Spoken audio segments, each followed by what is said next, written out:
Bobbi Althoff just ruined her career and is worse than you think. If you don't already know, Bobbi Althoff is an upcoming podcaster who managed to interview some big names like Lil Yachty, Tyga, and even Drake. She's known for her awkward and funny personality, which has a lot of mixed opinions from the internet. In the Drake interview, she asks if he was her type and he responded with, "I'd do it." She got super offended and uncomfortable. Am I your type? I'd do it.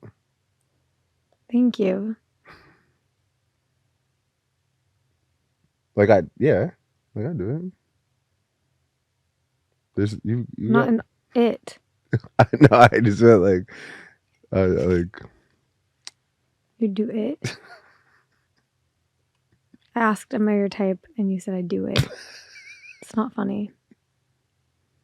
The podcast got 12 million views before she deleted it from her channel, and they both unfollowed each other on Instagram. This got a lot of people confused and wondered if they were in beef, but it gets so much worse than you think. Another podcaster called Dave Portnoy interviewed her before she deleted the interview and got to know her a little bit better. There were allegations that she had slept with Drake and got a divorce because her husband found out. Heard that Bobbi slept with Drake and is getting divorced, so I asked her. I DM'd Bobbi. What? You asked her, did you sleep with Drake and are you getting a divorce? Yeah.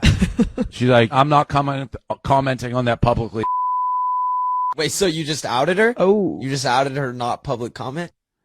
Because she didn't make a public response, everyone thought that it was true, which could still be the case. The hate doesn't stop there, because the internet started to wonder how she popped out of nowhere and got interviews with all these A-list celebrities. Popular influencer DK Academics did some digging and discovered they're actually under the same network. This sparked even more allegations, calling her an industry plant. UTA owned the monopoly on it, and podcasting is changing a bit, but they still own the monopoly on it. Now, ironically, an agency that's never had any fucking foothold in podcasting comes out with an individual that has the biggest guests. By the way, all signed to WME. So she's with WME, William Morris Endeavors.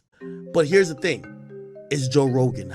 This woman comes out and in 3 podcasts, she goes 500,000, 3.5 million, right?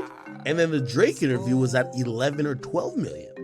That's like ridiculous, like crazy out the gate shit, right?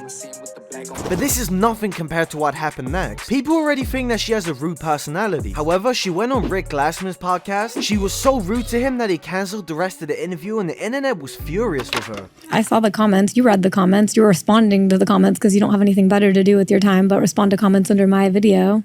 You know, I was hoping to get to know you a little bit on here, the way we've gotten to know each other off camera.